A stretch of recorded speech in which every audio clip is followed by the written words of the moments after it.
வீரா போன குடு. முடியாது. போன குடுன்னு சொல்றேன். யார் கூட பேசிட்டு இருக்க நீ?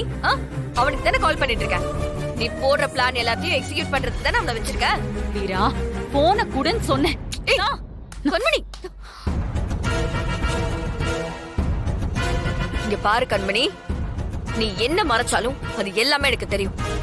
நீதான் பிருந்தாவை கடத்தி மூட்டையில கட்டி வச்சு இப்ப ஆளை வச்சு கடத்துற அளவுக்கு போயிருக்கல. என்னடி பண்ணிட்டு இருக்க? ஏதோ பெரிய வில்லி மாதிரி பண்ணிட்டு இருக்க.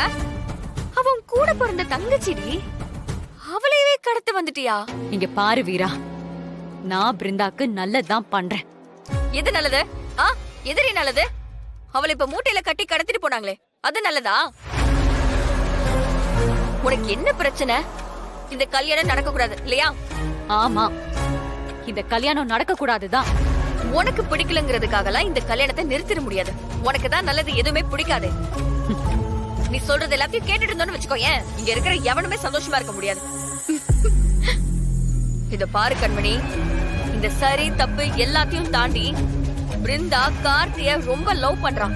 2 பேரும் ஒருத்தர் மேல ஒருத்தர் உயிரை வச்சிருக்காங்க. அவங்கள சேர்த்து வைக்கிறது தானடி முறை. தயவு செஞ்சு கேக்குறேன், உன்னோட இந்த கோவம், பழி வாங்குற எண்ணம், இது எல்லாத்தையுமே ஒரு சைடு ஒதுக்கி வச்சு பாரு. இந்த கல்யாணத்தை நல்லபடியா நடத்தி பார்க்கணும்னு பாரு. இல்லன்னு வையேன்.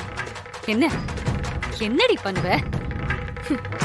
ஒண்ணும் இல்ல, அண்ணனை இழந்தல அதே மாதிரி எங்களையும் நீ இழக்க வேண்டியது வரும். இங்க கூடி இருக்கிற எல்லாரும் முன்னாடியும் நீ என்னென்ன பண்ணங்கிறத எல்லார்கிட்டயும் சொல்லுவேன். இந்த கல்யாணத்தை நடத்தி வைப்பேன்.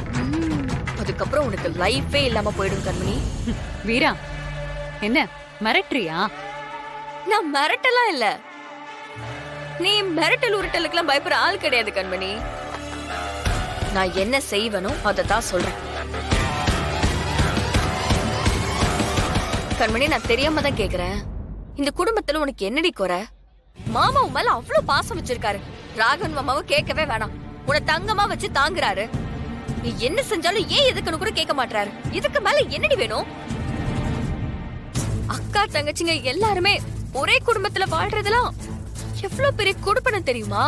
அது ஏண்டி உன் மரமண்டைக்கு புரிய மாட்டேங்குது? நம்மலாம் பிறந்ததுல இருந்து கடைசி வரைக்கும் பிரியாம வாழணும்னு எவ்வளவு ஆசைப்பட்டிருப்போம். அந்த மாதிரி ஒரு சந்தர்ப்பம் அமையறப்போ நீ ஏன் அதை கெடுக்கணும்னு நினைக்கிற? அதுக்காக நம்ம அண்ணன் சாவுக்கு காரணமான அந்த குடும்பத்துல மொத்தமா வந்து வாழ சொல்றியா? ஐயோ கடவுளே கடவுளே, இதே இன்னும் எத்தனை வருஷத்துக்கு நீ சொல்லிட்டே இருப்ப? அதை விடவே மாட்டியா நீ? உன்னால யாராலுமே திருத்தவே முடியாது. நீ எப்படியோ போ, எப்படியோ இருந்துக்கோ, எதை பத்தியும் கவலை இல்ல. ஆனா ஒண்ணு,